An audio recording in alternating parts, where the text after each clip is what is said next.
There is nowhere good to put a camera out here to be able to film yourself. Toby, back over here. Sorry.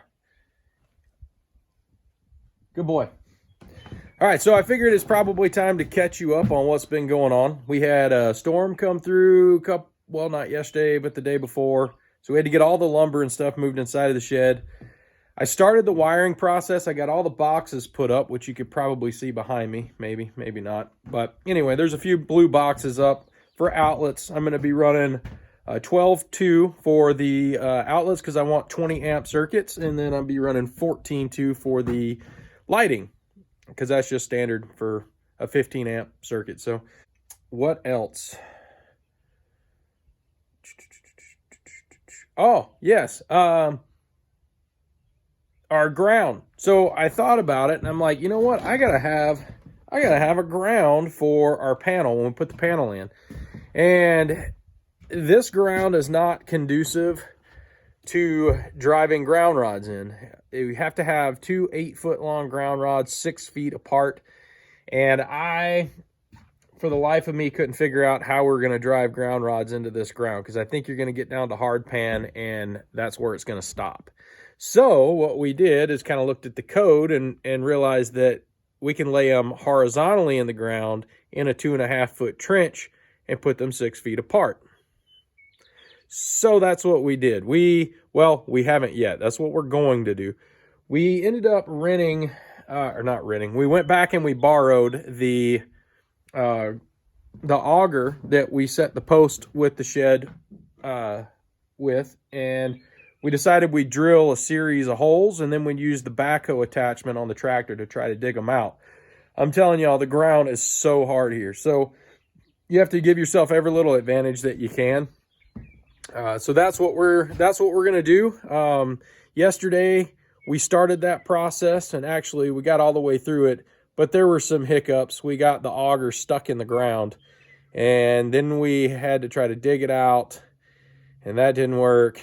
And we kept shearing off pins, the shear pins on it. We went through all of our shear pins. We had to go to town. We had to buy more shear pins.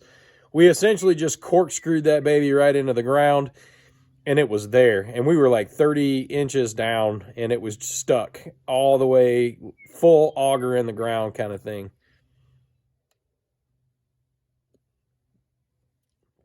So what we ended up doing was putting water on it. And look, I know what that looks like, but it's not what you think it is. It's water. And once we got some water saturated in the ground, it really loosened everything up. We were able to get it spinning and then we got it pulled out of the ground. But that was pretty much all yesterday, was messing with that auger and trying to get the series of holes dug that will soon be the trench for the electrical grounding. Also yesterday, Jess started working on the dressings for the windows and what will be our little composting toilet area. She is building what she terms shirtin, I think she called it. I'll let her explain what that means. But anyway, she's got a pretty little floral pattern, gives the place the woman's touch kind of thing, and we're gonna divide off a little area for the composting toilet so you have a little bit of privacy.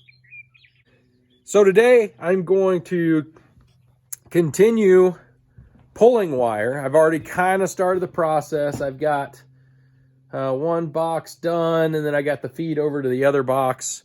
So I've got essentially 2 boxes with the power pulled to them, and I have a total of I think it's 7 or 8 boxes. 1, 2, 3, 4, 5, 6, 7.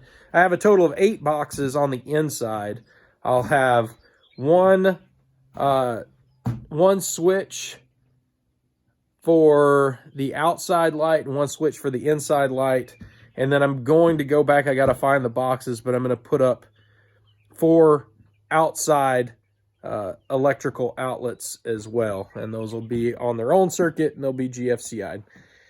And I'm going to also put in a 240 volt outlet inside in case I ever get a big table saw again. I'll be able to run at 240 and draw half as many amps. And then on the outside to feed the panel, we're going to wire in a 50 amp generator feed that will go into the panel, and that will allow us to run the generator and power our house, or our shed house, shouse, whatever you want to call it. But for today, I'll just continue drilling holes through studs, and then I'll just keep fishing wire, and it's just kind of a tedious process. You drill a lot of holes, and it's a lot of up and down a ladder, but luckily this is only 16 by 24, so it should go quick.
Well, that's pretty much it. I'm just going to keep working my way around the building until I get all the outlets done.